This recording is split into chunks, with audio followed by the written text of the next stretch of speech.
l'IPMC a joué un rôle assez pionnier sur le doctorat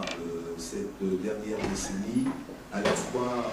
en étant l'une des premières universités à prendre ses pleines responsabilités dans la constitution d'un institut de formation doctorale, une composante de l'exercice qui prenait en charge le doctorat, l'accompagnement des écoles doctorales, mais aussi le développement d'une formation des doctorants qui mettait en place le PIF, le programme individuel de formation, qui adaptait à chaque doctorant un programme de formation en fonction non seulement de son sujet de thèse, de son école doctorale, mais aussi de son projet personnel et professionnel, dont on parlait dès le premier jour de la thèse dans l'assemblée d'accueil des doctorants. Quand on regarde l'augmentation du nombre de doctorants en France, en Europe, dans le monde, on peut se poser la question, forme-t-on trop de docteurs? Et la réponse, elle est ambivalente. C'est oui, on en forme trop s'il s'agit de reproduire notre espèce académique. Non, on n'en forme pas trop si c'est pour irriguer de l'esprit de recherche, de la culture de recherche, l'ensemble des secteurs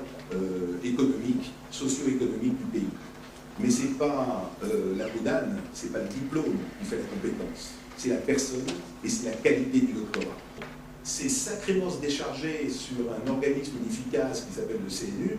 de la responsabilité des universités de garantir la qualité du doctorat, de tous les doctorats issus de leur établissement, et de garantir la qualité des recrutements. Si nous ne sommes pas exigeants avec nous-mêmes, comment voulons-nous changer l'image de l'université et de nos diplômés